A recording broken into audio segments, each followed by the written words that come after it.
Galera do Futizé, sejam todos muito bem-vindos e bem-vindas a mais um vídeo aqui do nosso canal no YouTube. E hoje nós vamos fazer aquele resumão sobre o que foi essa edição maluca e cheia de reviravoltas e emoções do Brasileirão 2023. Mas antes, eu peço que você deixe seu like, se inscreva no canal se ainda não é inscrito, compartilhe o vídeo com todo mundo, ative as notificações, que é muito importante para você não perder nenhuma novidade aqui do Futizé, o canal de todas as torcidas. E bora pro vídeo de hoje, resumão do Brasileirão de 2023. Vamos começar colocando a classificação do Brasileirão aqui na tela, para você ligado aqui no Futizé.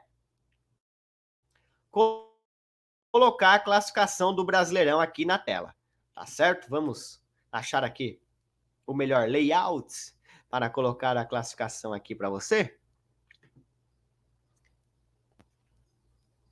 Deixa eu remover esse banner aqui. E vamos colocar aqui na tela a classificação do Brasileirão. Nesse aqui fica show, né? Nesse aqui fica show. Vamos lá. Palmeiras campeão 70 pontos, Grêmio 68 pontos, Atlético Mineiro com 66 pontos, o Flamengo com 66 pontos na quarta colocação. Essas quatro equipes irão para a fase de grupos da Libertadores. Botafogo em quinto com 64, Bragantino em sexto com 62. Aí vem Fluminense sétimo, campeão da Libertadores 56, Atlético Paranaense oitavo 56, nono Internacional com 55, Fortaleza em décimo 54, São Paulo campeão da Copa do Brasil com 53 em décimo primeiro, décimo segundo Cuiabá 51, Corinthians com 50 em décimo terceiro e o Cruzeiro em décimo quarto com 47. Vasco, décimo quinto 45, Bahia décimo sexto 44. Do Atlético Paranaense até o Cruzeiro, essas equipes irão para a Copa Sul-Americana, exceto, claro, São Paulo e o Fluminense. Fluminense campeão da Libertadores, São Paulo campeão da Copa do Brasil, que irão disputar a Libertadores. Aí vem a zona do rebaixamento. Santos, 43, Goiás, 38, Coritiba, 30, América, 24. São essas as equipes que irão disputar a Série B no ano de 2024. Tá certo, galera? Vamos começar esse vídeo por onde? Falando sobre o primeiro rebaixamento da história do Santos. Uma vergonha, né? Uma vergonha, uma lástima esse rebaixamento da equipe do Santos que acabou acontecendo. No ano do Brasileirão, em homenagem ao Rei Pelé, o Santos conseguiu a proeza, a façanha de ser rebaixado. Mas fez por merecer. Principalmente a diretoria do presidente Andrés Rueda, que vai sair agora. Vai sair. Teremos no próximo sábado eleições no time do Santos. A gente vai estar acompanhando tudo. Mas uma vergonha o que fizeram com o Santos, hein? Em 2020, essa equipe estava disputando a final da Libertadores. E agora, desde lá, 2020, quando o Andrés Rueda assumiu o Santos, é só ladeira abaixo. É brigando para cair no Brasileiro, brigando para cair no Paulista, de fora da Copa do Brasil em 2024. É isso mesmo. O Santos em 2024 só vai ter Paulistão e Série B para disputar. Só isso. O Santos não vai jogar a Copa do Brasil em 2024. Lamentável o que fizeram com o Santos. Um ano de muitos erros, muitas contratações erradas, jogadores fracos que não têm nível para vestir a camisa do Santos, um dos maiores clubes do planeta. O Rei Pelé vestiu essa camisa. O Rei Pelé vestiu essa camisa. Então não é qualquer um que pode vestir essa camisa. E o Santos, com muitas contratações erradas, o presidente Andrés Rueda errando em contratações de treinador, o Dair Helman ficou por muito tempo, não tinha mais clima para ele ficar, demorou a ser demitido. Aí vem o Paulo Turra, um treinador que está iniciando a carreira, sem experiência, briga com boa parte do elenco, deixa o Soteldo de fora, né, um dos principais jogadores do Santos, compra uma briga que não tinha peito para ele conseguir bancar, enfim. Aí é demitido depois de 6, 7 jogos. Aí vem o Diego Aguirre, que também fica 5, 6 jogos e pouco faz no time do Santos. Não tem nada a ver as características do treinador Diego Aguirre com o time do Santos. E aí, por último, para mim, o menos culpado, o Marcelo Fernandes, que, claro, teve seus erros, principalmente nas últimas partidas, errou em algumas escalações, enfim, e acabou assumindo o Santos aí, o Marcelo Fernandes, como interino, mas aquele interino que foi ficando, né? Que foi ficando, os jogadores pediram para ele ficar, e aí a diretoria aceitou. Uma bagunça administrativa, com muitas dívidas a equipe do Santos, e vai sendo rebaixado pela primeira vez na história, não pense que vai ser fácil voltar. Não vai ser fácil voltar. A Série B do ano que vem terá muitas equipes com qualidade. Coritiba, América, Goiás, Sport, Ceará, Guarani, Novo Horizontino, equipes que são organizadas. Vai ser muito difícil para o time do Santos voltar. O Ceará também vai ser muito difícil para o Santos voltar à elite do futebol brasileiro. Vai ter que fazer uma reformulação, vai ter que entender como é que se joga uma Série B. E para isso vai ter eleição no sábado. O novo presidente que assumir já vai assumir com esta bomba de ser o presidente que vai recolocar o Santos Futebol Clube na Série A do Campeonato Brasileiro. Caso a escolha seja errada, entre um presidente aí ruim novamente, o caminho do Santos é se tornar uma SAF, né? Igual vimos aí o Vasco rebaixado, virou SAF, Botafogo rebaixado, virou SAF, Cruzeiro rebaixado, virou SAF. O Santos está se caminhando para isso também. Está indo para esse caminho a equipe do Santos Futebol Clube, uma equipe de tantas glórias, de tantas histórias, o time que parou uma guerra, enfim, com o Rei Pelé, no ano do Brasileirão, em homenagem ao Rei Pelé, o Santos consegue ser rebaixado. O Pelé, né, deve estar lá no céu, num lugar muito melhor do que a gente, né, ele deve estar muito triste, mas pelo menos ele deve estar pensando assim, pelo menos eu não vivi isso, não vi em vida esse rebaixamento do Santos. É lamentável o que fizeram com o Santos, a administração pífia, patética, vergonhosa do Andrés Rueda, e os conselheiros tiveram a chance de tirar ele do poder, mas ficou tudo naquilo, né? Tudo acabou em pizza, né? Tudo acabou em pizza e o Santos acabou rebaixado para a Série B do Campeonato Brasileiro pela primeira vez na história. A gente torce para que o time consiga voltar mais forte e consiga voltar ao seu lugar de onde nunca deveria ter saído. Nunca deveria ter saído o time do Santos Futebol Clube. A elite. E não só ficar na elite, mas voltar a brigar por títulos, voltar a brigar por coisa grande, porque é isso que essa torcida merece, é isso que esse time merece. Um time de tantas e tantas glórias não pode ficar numa Série B de Campeonato Brasileiro. Mas isso já vinha sendo avisado há muito tempo. A gente já vinha vendo o Santos brigando por rebaixamento no Brasileirão, no Paulistão. O Santos conseguia brigar por rebaixamento no Paulistão, meus amigos. Inacreditável. Isso era uma bola cantada, era uma pedra cantada. A gente sabia que uma hora ou outra a corda ia estourar. E no ano de 2023 o Santos acabou rebaixado pela primeira vez na história para o Brasileirão da Série B. Também teve toda a situação ali do Marcos Leonardo, né, do Jean Lucas, que nas vésperas da viagem para Curitiba, da penúltima rodada contra o Atlético Paranaense, que o Santos tomou um baile, perdeu por 3-0, os caras chegaram bêbados, pô. Chegaram bêbados na concentração. Chegaram bêbados para a viagem, porque ficaram na reserva durante o treino, né? Treinaram entre os reservas, aí tiveram uma folga ali, os caras chegaram bêbados, pô. Marcos Leonardo, um dos principais jogadores do Santos, Jean Lucas também, mas principalmente o Marcos Leonardo, é um jogador que pensa em jogar na Europa, enfim, sondado aí por Real Madrid, Newcastle, recusou a Roma no meio da temporada para deixar o Santos na Série A, ele recusou sair do Santos no meio da temporada para ajudar o Santos a permanecer na Série A e na hora decisiva faz isso. Que papelão, hein? Como é que um cara desse vai vingar na Europa, hein? Como é que vai vingar na Europa? Claro, tem qualidade, é um bom jogador, promissor, mas tem que ter cabeça, né? Tem que ter cabeça.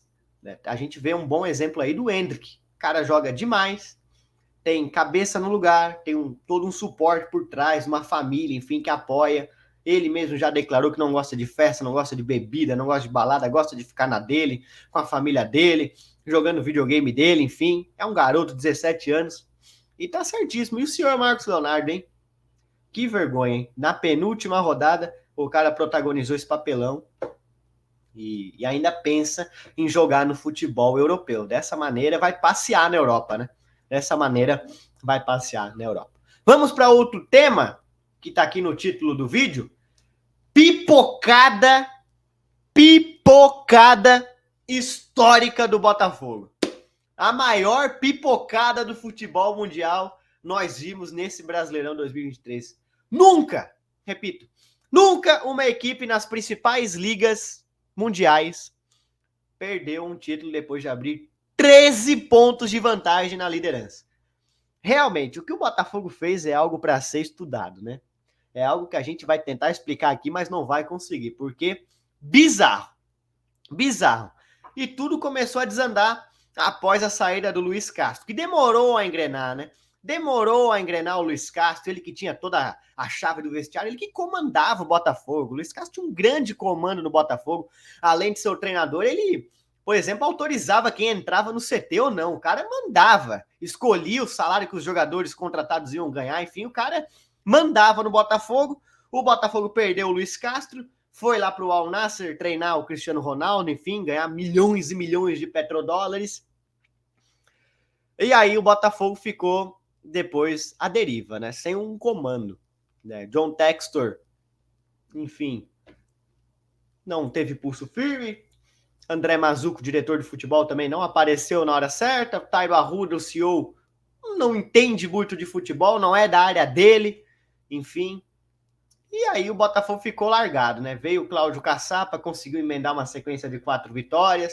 Depois contrataram o Bruno Lage, outro técnico português, que tentou implementar seu estilo aos poucos e foi fritado pela panela de jogadores. Foi fritado pela panela de jogadores. Claro, teve erros do Lage, enfim. Teve muitas coisas erradas. Ele quis mexer no time, né? Talvez no final tenha sido da maneira certa, como a gente viu o Diego Costa titular e o Tiquinho no banco, o Tietê na lateral, enfim, o Lage tentou fazer isso lá atrás, só que na hora errada. Só que na hora errada o Bruno Lage tentou fazer isso, mexer com toda a espinha dorsal do time. E aí não teve mais clima para ele ficar, os jogadores acabaram fritando ele.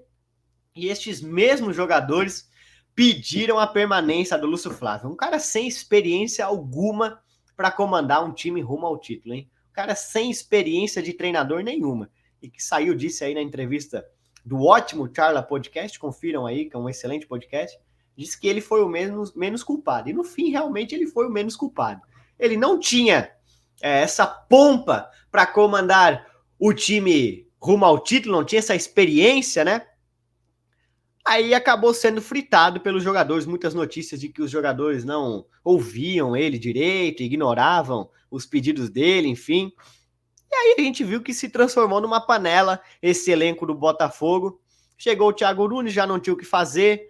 O Botafogo protagonizou coisas bizarras no campeonato, como a virada para o Palmeiras após estar vencendo por 3-0 e por 4-3. Toma depois o 4-3, né? Até nessa mesma entrevista, o Lúcio Flávio disse que no intervalo o pedido dele foi para os jogadores não tomarem cartão vermelho, que aí sim o time poderia perder, tomar a virada de 4-3. Pô, você tá vencendo o jogo por 3-0. Você vai chegar no vestiário e dizer, galera, não toma cartão vermelho, que senão a gente vai perder o jogo. Isso é bizarro, né? É bizarro o cara falar um negócio desse, né? Tem que dizer, vamos continuar em cima, vamos continuar mordendo, tá 0-0 ainda, vamos para cima, continua com esse ritmo, enfim, mas o cara não, o cara diz que se alguém for expulso, a gente pode perder. É um espírito de derrota, um espírito de fracasso, enfim, que ele transmitia, que era um negócio bizarro. E o Botafogo acabou indo para pré-Libertadores. Nem no G4 ficou o Botafogo. No começo do ano, se falasse para o torcedor do Botafogo, você vai terminar o campeonato em quinto. Eu, como botafoguense, assinava na hora. Eu sou botafoguense, vocês sabem disso. Eu assinaria na hora. Pô, quinto lugar, lindo, maravilhoso. Mas como liderou o campeonato, deu o direito do torcedor sonhar, de criar expectativa, enfim, de fazer a festa. Lindas festas que a torcida do Botafogo fez. A torcida é a quem mais sofre. Os jogadores no ano que vem estão em outros clubes, estão nem aí. Estão com o bolso recheado, enfim. E aí, vão para outras equipes, acabam ganhando os títulos também. E aí isso passa, mas o torcedor é quem vai carregar essa ferida. O torcedor é quem vai carregar essa ferida, quem vai sentir essa dor, quem vai sofrer, quem vai ser zoado na rua. Ah, tava 13 pontos na frente, pipocou, não sei o quê, cavalo paraguaio. É o torcedor quem vai sofrer com tudo isso. Os jogadores não estão nem aí para a situação, né? A gente viu aí já Diego Costa declarando que teve muita oba-oba interno, depois o Tiquinho Soares rebatendo essa declaração do Diego Costa. O ambiente realmente está uma porcaria lá no Botafogo, né? Nessa reta final, o ambiente desandou. O que parecia muitos, né? Passava a família Botafogo, o clube passava muito isso, família Botafogo, não sei o quê. Mas era uma panela Botafogo, né? Era uma panela Botafogo, realmente, nesse final de Campeonato Brasileiro. Mas como eu disse, se o Botafogo terminasse na quinta colocação, a gente falasse lá em janeiro, Botafogo vai terminar em quinto e vai para pré-Libertadores. Lindo, excelente, o torcedor estava comemorando. Mas da maneira que foi, não tem ninguém comemorando. Não tem ninguém comemorando essa classificação para pré-Libertadores, o que é uma vergonha. Botafogo guardou posição aí para as outras equipes, guardou posição para o Flamengo, que ficou muito tempo lá atrás e acabou indo direto para a fase de grupos, o Atlético Mineiro, para o Grêmio. Botafogo guardou posição para essas equipes. É o time que liderou mais rodadas e não foi campeão. Inacreditável o que aconteceu com o Botafogo. Não dá para explicar. Não dá para explicar. A gente tenta explicar, mas não consegue. E como vai ser 2024? Como vai ser? Tem que ter uma reformulação. Claro que não mandar todo mundo embora é muito difícil, mas tem que ter uma reformulação. Tem jogadores que não têm o menor clima para continuar jogando no Botafogo. Não tem o menor clima e precisam mandar embora. Essa que é a verdade. E teve soberba assim de jogadores. A gente viu naquele jogo contra o Palmeiras, aquele tava 3-3, o senhor Marlon Freitas dando piscadinha, o jogo empatado, após estar vencendo por 3-0, o cara vai dar piscadinha. Depois agora o Palmeiras tá provocando, os jogadores aí estão provocando, fazendo a piscadinha, e tem que provocar mesmo, que é do futebol. Provocou lá, agora tem que aguentar. Igual o caso do Soteldo, né, que subiu em cima da bola no jogo contra o Vasco, agora os jogadores do Vasco retribuíram. Mas é isso aí, pipocada histórica do Botafogo, o torcedor é quem sente mais. E a grande pergunta que fica é, o que vai ser o 2024 do Botafogo? O ano já pode acabar em fevereiro, na pré-Libertadores, tá? O ano já pode acabar em fevereiro. Tem que ter contratações de jogadores vencedores, campeões, que cheguem e coloquem respeito no vestiário, jogadores acostumados, experientes, porque senão vai desandar tudo de novo e a gente viu aí. E tem que aparecer mais o senhor John Textor, tem que ter mais comando. Tem que ter um diretor de futebol pulso firme, coisa que o senhor André Mazuco não é. E é isso aí. Pipocada histórica do Botafogo, vexame. Quem aguenta são os torcedores do Botafogo. E agora vamos falar do Palmeiras. O Palmeiras campeão brasileiro de 2023.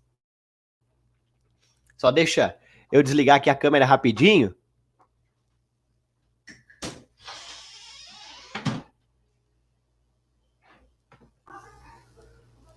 Bom, eu pausei por aqui, né, para pegar o livro do Abel Ferreira, Cabeça Fria e Coração Quente.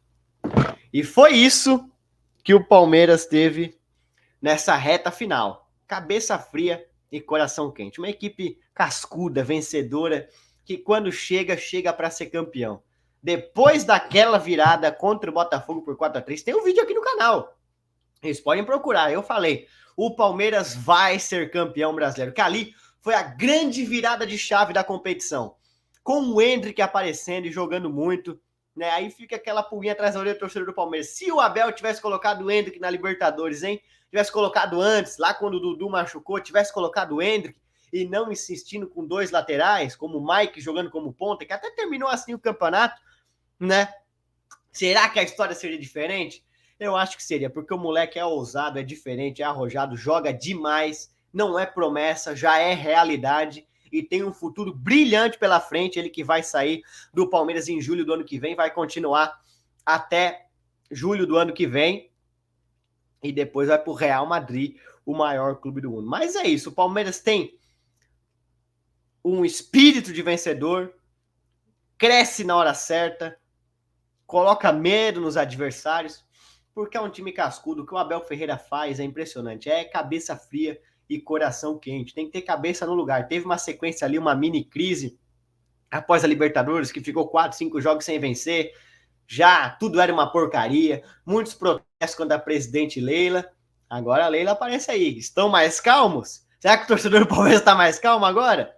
Claro que tem as críticas a Leila, enfim, mas ela é uma baita gestora, uma baita presidente, né? Claro que às vezes dá algumas declarações aí de maneira errada, enfim, fala algumas bobagens também, como todo mundo fala, mas ela é uma baita administradora, uma baita presidente, colocando as contas do Palmeiras no lugar, assim como foi o Maurício Gagliotti, o Paulo Nobre lá atrás, é todo um projeto, e o Palmeiras vai continuar sendo vencedor por muito tempo. Agora a grande questão é, Abel Ferreira fica ou sai. Vamos ter uma reunião nessa sexta-feira, ele mesmo confirmou, a Leila Pereira também confirmou, entre o Abel e a presidente Leila, e a gente vai estar acompanhando tudo aqui no Futzel, canal de todas as torcidas. Então,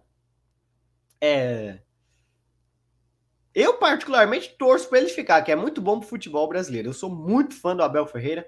Ele tem que se acalmar mais nas coletivas, às vezes sai disparando contra todo mundo, falando coisas que não tem nada a ver, às vezes, com a realidade, enfim.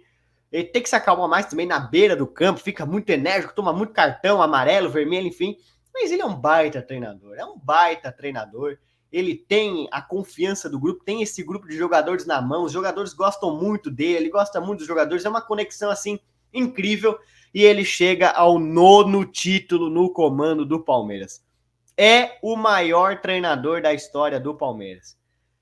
Oswaldo Brandão tem 10 títulos, o Abel Ferreira tem 9. Se ele ficar, deve passar o Oswaldo Brandão, mas para mim já é o maior treinador da história do Palmeiras. Ele que não tinha nenhum título, era um desconhecido. Quando chegou aqui, ninguém sabia quem era Abel Ferreira e agora é este monstro de treinador, um baita treinador e um mito para os palmeirenses. Eu queria muito ele na seleção brasileira, mas ele não vai aceitar a bagunça que é a CBF. Tá certo, galera? Só dar uma pincelada rápida em alguns outros assuntos do Brasileirão. Que arrancada do Atlético Mineiro, hein? Com o Filipão. A equipe chegou, ficou lá na terceira colocação, ninguém acreditava no Filipão, ficou 10 jogos sem vencer no início, muita gente já dizia, tá ultrapassado, tá velho, vai embora, não sei o quê. Enfim, chegou muito bem, brigando, entre aspas, pelo título até o fim. Se não fosse uma derrota ali pro Coritiba em casa, pro Cruzeiro em casa, 2 empates com o América, ficou aquele gostinho de que podia ter sido campeão a equipe do Atlético, mas agora é tudo se tivesse vencido lá, se tivesse vencido agora, não adianta mais, já acabou.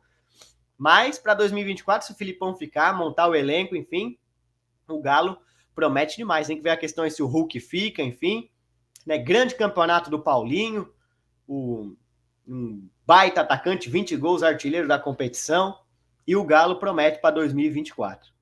Grêmio, Renato Gaúcho, baita treinador. Da Série B a Libertadores.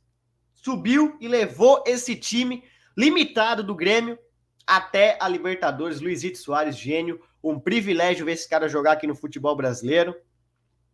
Craque do Brasileirão. Para mim é o craque do Brasileirão, o Luizito Soares. Flamengo, grande decepção da temporada. Grande decepção da temporada a equipe do Flamengo. Claro, teve a pipocada histórica do Botafogo, mas o Flamengo, por todo investimento, pelo time, pelo elenco, enfim, maior folha salarial, 35 milhões a folha do Flamengo, não conquistou nada em 2023. Um ano vergonhoso do Flamengo, mas para 2024 eu vejo coisas boas. O Tite chegou, tá arrumando a casa aos pouquinhos, vai ter 200 milhões aí para investir em contratações, é isso que a diretoria do Flamengo diz que vai investir. Vai montar o seu time, tem as situações aí de renovação de Gabigol, Bruno Henrique, Everton Ribeiro. Tite vai fazer a limpa ou não, mas devem sair alguns jogadores sim. Vai contratar jogador, vai montar o time que ele quiser. E para 2024 eu vejo o Flamengo brigando muito forte por títulos, juntamente com o Palmeiras novamente e com o Atlético Mineiro. Outro detalhe também, arbitragens pavorosas no Brasileirão. Brasileirão cheio de erros de arbitragem, VAR apitando o jogo. Uma porcaria para 2024, isso aí tem que melhorar, mas a gente sabe que é muito difícil. Olha, assim, a pior arbitragem que eu vi no ano de 2023, nesse Campeonato Brasileiro, arbitragens patéticas tivemos no ano de 2023. E para fechar, parabéns pro Vasco da Gama, hein? Parabéns pro Vasco. Na 19ª rodada tinha 16 pontos. Ou melhor, quando o Ramon Dias chegou, essa equipe tinha 9 pontos e conseguiu escapar do rebaixamento. Fizeram de tudo para rebaixar o Vasco. Tiraram o Vasco São Januário, jogou sem torcida, disse que ali a torcida do Vasco era um lugar perigoso e não sei o quê, um monte de bobagem, uma coisa elitista contra a torcida do Vasco. Essa torcida carregou nas costas, esses jogadores deram a vida em campo. Ramon Dias, um baita treinador, e deixou o Vasco na Série A. Agora, se ele ficar para 2024, mesma coisa aí que o Tite. Vai montar o seu elenco, vai contratar os jogadores e o Vasco vai brigar por coisa boa, vai brigar por coisa melhor. Tem que brigar. Essa torcida merece coisas melhores, não só comemorar ficar na Série A. Tem que comemorar e muito essa permanência na Série A. Mas essa torcida merece coisas melhores, merece dias melhores. E é isso aí. Vasco da Gama e nada mais, como diz a galera do Vasco. O Vasco, ó, no abarrar, como disse o Ramon Dias lá em setembro, quando ninguém acreditava que o Vasco ia ficar na Série A e essa equipe, numa arrancada histórica, permanece na Série A. Tá certo, galera? Esse foi o Brasileirão 2023. Nós tivemos o prazer de transmitir 40 jogos ao vivo aqui no nosso canal no YouTube. Muito obrigado a todo mundo que acompanhou. Muito obrigado a todo mundo pelos elogios, enfim, toda a moral de vocês, a audiência aqui do Futizé. E vamos juntos, que a temporada não acabou. Vem aí o Mundial de Clubes da FIFA com transmissão aqui no Futizé. Será que dá para o Fluminense chegar? Outra hora a gente conversa sobre isso. E é isso, Brasileirão de 2023, um dos melhores e mais emocionantes de todos os tempos. A gente viveu essas emoções aqui no Futizé, o canal de todas as torcidas. Valeu, galera, tamo junto, forte abraço.